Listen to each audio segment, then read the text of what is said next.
Inside Radio Minute. I'm Kelly Jenkins, and this is the Inside Radio Minute. According to Nielsen's quarterly Global AdView Pulse report, advertisers spend less on automotive advertising in the first half of the year than they did in 2012. Auto ad spending decreased by 3.1% in the first 6 months of 2013. Ad budgets in financial services and entertainment took hits of 1.7% and 1.2% for the year to date. They now account for 6.3% and 13% of total ad spending for the period, respectively. Healthcare ad spending began to recover in the first half of 2013 as revenue grew 2.5%.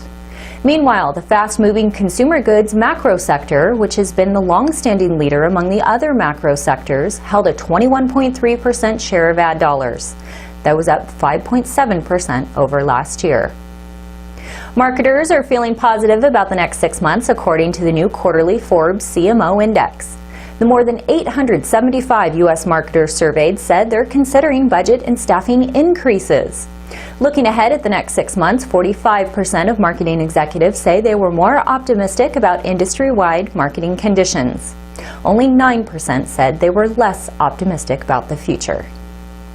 A survey of more than 800 Apple device owners show that among those who've tried Apple's new iTunes Radio, most have either returned to Pandora exclusively or continue to use the streaming service alongside Apple's product. While iTunes Radio compares favorably to Pandora, the service lags behind in overall consumer perception thanks to poorer automated song selection.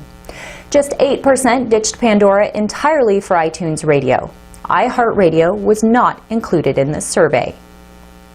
Looking for a job in radio? Cumulus Media plans to hire 50 salespeople by year-end to keep up with the growing demand by advertisers. The company says fourth quarter is pacing to be down, but if you exclude political dollars from last year's political season, core business is actually on pace to grow 4%. Speaking of political ad revenue, while it makes for a tough comparison in Q4, Cumulus is already looking forward to the 2014 midterm elections. CEO Lou Dickey tells analysts that they expect to book $25 to $30 million in political ads next year. And that's today's Radio Minute. There's more news online at InsideRadio.com and on the Inside Radio smartphone app. Thanks for watching. I'm Kelly Jenkins.